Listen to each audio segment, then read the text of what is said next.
नमस्कार। शंखनाद news network के स्टूडियो में आपका पुनश्च एक बार मैं परम भागवती डॉक्टर रमा गोलवलकर हार्दिक स्वागत करती हूँ। नवरात्रि के इस पावन पर्व पर हम आपके लिए विशेष मालिका लाए हैं, अलग अलग प्रक्रियाओं से दिखाने वाली और हमें अधिकाधिक संपन्न आयुष्य देने वाली, जीवन देने वाली देवियों के बारे में हम चर्चा कर रहे हैं।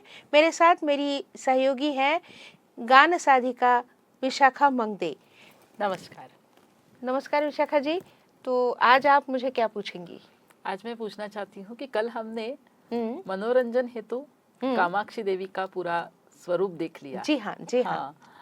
तो आज किस प्रक्रिया के बारे में? मुझे रोज रोज ऐसे लगता है, आते समय मैं सोचती हूँ कि आज क्या सुनने को मिलेगा रमा जी से और कितनी जानकारी मैं हासिल करूँ। जी, जैसे प्रेक्षक भी जानकारी हासिल कर ही रहे हैं, जी हाँ। श्रोते भी अच्छे से बातचीत नहीं कर सकते, जो मैं आपको पूछती हूँ उसका जवाब आप देती हैं और सबका मनोरंजन भी होता है, जानकारी भी मिलती है और हमारे ज्ञान में वृद्धि भी होती है। तो विशाखा जी, आज हम जिस प्रक्रिया के बारे में बात कर रहे हैं उसे कहते हैं काली देवी भी है, और काली का स्वरूप जो है वो बहुत ही अनोखा स्वरूप है। ऐसे प्रतीत होता है, उग्र स्वरूप रहता है। बहुत नहीं, काली भी दो तरह की होती है, लेकिन उसके बारे में बाद में बात करूंगी आपसे। सबसे महत्वपूर्ण बात यह है कि काली यह महाकाल की प्रक्रिया है, मतलब शंकर ही। हाँ, महाकाल मतलब कि ये समय के को लेकर हम बात कर रहे हैं। इस विश्व की उत्पत्ति जिस क्षण हुई उससे हम लोग अगर काल के बारे में, वो तब हमारा काल शुरू हुआ। अब कब शुरू हुआ हमको नहीं पता, ये कब विश्व कब समाप्त होगा या लय होगा उसका, ये भी हमको नहीं पता। तो ये अनादि अनंत है और उसके स्वरूप में हमने भगवान शंकर जी को भी माना है। ये काल जो है ना, इसके बारे में हमारे लोगों ने विशिष्ट प्रतीकों का योजना की है। अब ये योजना कैसी है, तो काल को हमेशा सर्प की तरह, नाग की तरह देखा है। नाग कैसे? अब देखिए, नाग के लिए हमने उसकी नाग को पढ़ना चाहिए, नाग के बारे में जानकारी। सबसे महत्वपूर्ण बात है कि नाग का एक चलन जो होता है वो इस तरह से जिसको नागमोड़ी बोलते हैं, जैसे साइनोसाइडल वेव की तरह होता है, यानी वो ऐसा घूम फिर नहीं, ऐसे वो उसको नागमोड़ी ही बोलते हैं। हाँ, और तो काल भी वैसा ही है। फिर उनका एक और बात है कि वो हमको सुनाई नहीं देता, कि वो उसके पदचाप सुनाई नहीं देते, बाकी प्राणियों के सुनाई नहीं देते, लेकिन सांप अपने पास से, आपके पास से गुजर भी जाएगा तो आपको पता नहीं चलेगा कि वो यहाँ से गया है। काल का भी ऐसा ही है, आपको पता ही नहीं चलता समय कैसे बीता, और वो बीतते जाता है। फिर सांप जो है या नाग जो है, उसको दांत नहीं होते, वो अपने भक्ष्य को निगल लेता है। काल भी हमको निगल रहा है, हमको पता ही नहीं चलता कि वो निगल रहा है। हम उसके अंदर, वो अपने आप को आप में समाहित कर रहा है वो हमको, और हम जा रहे हैं आगे। फिर नाग की कुंडली होती है गोल। अब समय को भी हम काल चक्र कहते हैं, वो चक्राकार है उसकी गति। और एक बात है कि नाग को या सांप को आईलैशेस नहीं होते और आईलिड नहीं होते। आईलिड और आईलैशेस यानी पलके नहीं होते, पलके भी नहीं होती, और वो आंखें झपका भी नहीं सकता, तो उसका भक्ष्य उसके आंखों से ओझल ही नहीं होता। तो काल ने भी हमको इस तरह से देख के रखा है कि वो हमको नहीं छोड़ता। हर किसी के लिए काल है, वो सत्य है। और एक है कि इसको आसपास के वातावरण का ज्ञान करने के लिए उसकी ना जीभ ऐसे बाहर आती है रहती है हमेशा। हमेशा। इससे आपको पता चलता है कि काली माँ की जीभ क्यों बाहर रहती है। अच्छा, वो ये संबंध संबंध है, वो है संबंध। और काली को अगर आप देखोगे तो अक्सर वो शिवजी ऐसे लेटे रहते हैं और उस पर वो खड़ी रहती है और बहुत ही ऐसी आक्रामक होती है। तो शिवजी भी अगर हो तब भी उनको काली का सामना करना है। ये सारे हमें अंत की तरफ ले जाने वाली प्रक्रिया है। तो न शिव रहे या शव रहे या फिर अशिव रहे, कुछ भी हो, वो काली के हाथ से छूटने वाला नहीं है। अब आपने मुझे पूछा कि काली उग्र काली होती है क्या, तो नहीं, शांत काली भी होती है। अच्छा, अब हमें कैसा पता चलेगा कि शांत काली कौन सी है? हाँ, शांत काली और उग्र काली में क्या फर्क है? हाँ। तो हमने बचपन में साइंस की क्लास में सुना था स्लो कंबशन होता है। हाँ, स्लो कंबशन होता है मतलब जब हम सांस लेते हैं और हमारा अन्न की पचन क्रिया हो रही है तो वो स्लो कंबशन है, ठीक है ना।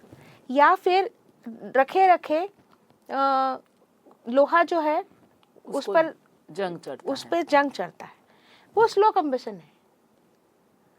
और स्लो कंबशन हम जो जिंदगी जी रहे हैं, हमारा शरीर धीरे धीरे धीरे धीरे धीरे धीरे वृद्धावस्था की ओर जा रहा है, तो स्लो कंबशन चल रहा है। एक जीवन में एक ऐसा पड़ाव आता है कि जब हमारे नए सेल्स बहुत तेजी से बढ़ते हैं और उनका क्षरण जो है वो कम होता है। और फिर एक पादान पे हम लोग पहुंच जाते हैं, उम्र के उस पड़ाव में पहुंचते हैं कि जब हमारे जो सेल्स हैं वो ज़्यादा तेजी से कम होते जाते हैं और उनका बढ़ना कम होता है। तो इस तरह से वो स्लो कंबशन चल रहा है। इसमें कोई तकलीफ वाली बात नहीं है, वो प्रकृति है, वो चलती रहती है। और हमें शांत काली अगर देखनी है तो सबसे पहले माँ काली को देखिए, उसकी मूर्ति को। उनका दाहिना हाथ ऊपर वाला जब इस तरह से अभय मुद्रा में हो तो समझ लीजिए शांत काली है। उनके एक हाथ में खड्ग होता है या फरसा होता है और एक हाथ में ताजा कटा हुआ नरमुंड होता है और उसमें से एक एक बूंद रक्त की बाहर टपक रही है।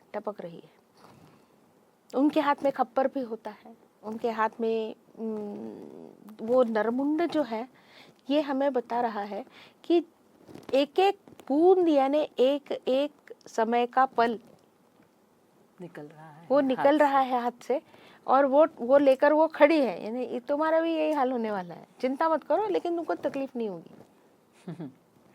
ये बताती है वो शांत काली। अब उग्र काली है। उग्र काली यानी जहाँ पे बम स्फोट हो गया, बम का विस्फोट है, कोई बड़ा एक्सीडेंट है, जैसे अभी विमान दुर्घटना हुई अहमदाबाद में, 200-250-300 लोग एक साथ मर गए। बहुत दिन तक सोचते रहे कि ऐसा क्यों हुआ। मेरी माँ का फोन मुझे आया था, रोते रोते फोन आया था कि क्या किया होगा उन बच्चों ने, जो छोटे छोटे बच्चों का ऐसा हो गया। और ऐसे लगता है अपनी जीवन, मतलब हमारा ही जीवन हमें कोई शाश्वती नहीं है जीवन की, ऐसा भी हो सकता है। और हम कितनी गर्व से कहते रहते हैं कि अभी यूक्रेन या फिर गाजा में इजराइल और गाजा मतलब इजराइल पैलेस्टाइन लोग एक दूसरे के साथ युद्ध हो रहा है। उग्रकाली है। जो हमने अभी ऑपरेशन सिंदूर किया वो उग्रकाली है। सवाल यह है कि एक साथ बहुत सारे लोग इकट्ठा उनकी मृत्यु, और वो हमारे सामने हो, वो मतलब हो, ज्वालामुखी अगर फटता है उसमें लोगों की मौत होती है, कोई बाढ़ आती है, सुनामी आती है, उसमें लोग मरते हैं। ये क्यों होता होगा? लेकिन ऐसे कभी कभी आता है सवाल मन में। हाँ, अब वो नियति है, वो नियति से पूछना पड़ेगा। एक साथ इतने लोगों इतने की श्लोक मृत्यु। मृत्यु होती है। तो होता ऐसा है कि उनकी मृत्यु एक साथ लिखी है। अब कई जगह से, नहीं, कई और अलग अलग जगह से वो देखिए इकट्ठा है। वो कहाँ से एकत्रित, उसमें से भी एक बचा, हाँ, क्योंकि उसकी मृत्यु उस समय नहीं थी। तो मृत्यु का यानी हमारे मराठी में कहा कहते हैं कि किसके तिल और किसके चावल कहाँ पे है हम नहीं बता सकते। चावल यानी किसका दाना पानी कहाँ है नहीं बता सकते, और किसके तिल कहाँ है ये नहीं बता। तिल मतलब वो काले तिल जो हम श्राद्ध के श्राद्ध समय के। इस्तेमाल करते हैं। सवाल ये है कि मृत्यु एक शाश्वत सत्य है, मृत्यु एक प्रक्रिया है, और उससे हमको डरना नहीं है, क्योंकि भारतीय संस्कृति में, सनातनी संस्कृति में हम मृत्यु पाते हैं और एक नया जीवन लेकर पुनश्च जन्म लेते हैं। तो डरना किस बात का? हमने भोग करके दुख को भोगा है, सुख को उपभोगा है, और जितना भी हमको लोगों का करना था वो कर चुके, जिनका लोगों ने हमारा करना था वो हो चुका। अब हम मृत्यु पाएंगे, खत्म बात। We can put a full stop to everything. तो अपना मृत्यु भी फुल स्टॉप की तरह ही है, पूर्ण विराम है वो। लेकिन उससे ही नया जीवन होता है। काली को जब भी मैं देखती हूँ तो मुझे एक तरह का ये, हमारे दादाजी उर्दू के जानकार थे, और उन्होंने मुझे पहला शेर जो सिखाया था, मतलब समझाया था, वो हमारे शहर के, हमारा जो गांव है छोटा, उसमें एक बहुत बड़ी कमानियाँ हैं, और उस पर एक बहुत बड़ा घंटा, और वहाँ पे बहुत बड़ी चारों तरफ से दिखने वाले ऐसे बहुत बड़ा एक ये टंगा है, क्लॉक टंगा है, घड़ियाल, घड़ी टंगी है। तो वो शेर उस पे नीचे लिखा था, ए गाफिल, यानी गाफिल, गाफिल पता है ना, the person who doesn't know about whatever is happening around him. ए गाफिल, तुझे ये घड़ियाल देता है मुनादी। मुनादी का मतलब होता है वो दवंडी पिटते हैं, या जोर जोर से राजा के तरफ से नहीं बोलते हैं कि भाई राजा ने ये किया है। आगाज नहीं, आगाज का मतलब होता है शुरुआत। मुनादी का मतलब होता है जोर जोर से क्या बोलते हैं उसको, ढोल नगाड़े पीट के वो राजा का फरमान बताते हैं कि राजा ने ये कहा है, राजा ने वो कहा है, तो आप सुनिए। दवंडी, दवंडी मराठी में दवंडी बोलते हैं उसको। तो ए गाफिल, तुझे ये घड़ियाल देता है मुनादी, कि खालिक ने घड़ी उम्र की एक और घटा दी। खालिक म्हणजे ये पूरे विश्व का जो निर्माता है, उसने आपके उम्र की एक और घड़ी घटा दी है, कम कर दी है। तो आप सावध रहिए, इस तरह से नहीं, आपके पास समय बहुत कम बचा है। ये बताने वाली ये महाकाली है। अच्छा, ये भी नग्न है। क्यों? क्योंकि हर सजीव के जीवन में मृत्यु है। उससे मनुष्य के लिए ही मृत्यु है ऐसा नहीं है। आज तक हमने जितनी प्रक्रियाएं देखी उसमें से 2 ही प्रक्रियाएं नग्न है। एक प्रजनन प्रक्रिया, जो उत्तानपाद अदिति या लज्जा गौरी को हमने समझ लिया उसमें, और ये एक काली है जो हर सजीव के लिए है। जो सजीव उत्पन्न होगा उसका मृत्यु निश्चित है, तो उसके लिए काली है ही, तो इसलिए वो भी नग्न है। देखिए, मैं जब भी ये प्रतीकों के बारे में सोचती हूँ तो मुझे यही लगता है कि ये जो मूर्ति गढ़ने वाले हैं या प्रतीकों का की योजना करने वाले, वो कितना सोचते हो। सही बात है। तो इस तरह से देवी काली का वर्णन है, और देवी काली आपके मेरे सभी के जीवन का एक अविभाज्य अंग भी है। तो आज उनको लेकर आप कौन सा गीत प्रस्तुत करने वाली है? आज मैं आपको सुनाती हूँ मधुबंती के एक बंदिश। वाह वाह। जय कालिके कालाग्निके महामाया त्रिविध रूप त्रिगुण अंबिका भुवनत्रय तारिणी। वाह, तो बिल्कुल हमारे कान आतुर हैं आपका गायन सुनने के लिए।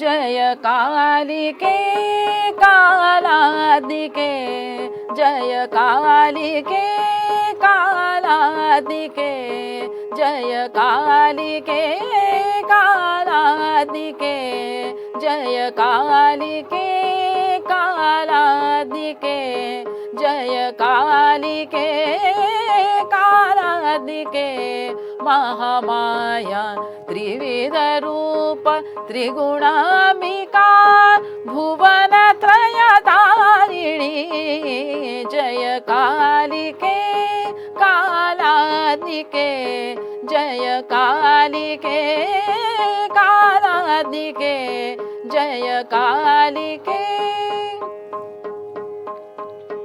जयति जय भवानी माता जयति जय भवानी माता जगधात्री जगधात्री जगदम्बे भवानी भुवनत्रय तारिणी जय कालिके कालादिके जय कालिके कालादिके महामाया त्रिविध रूप त्रिगुणाम्बिका भुवनत्रय तारिणी जय कालिके जय कालिके जय कालिके कालादिके।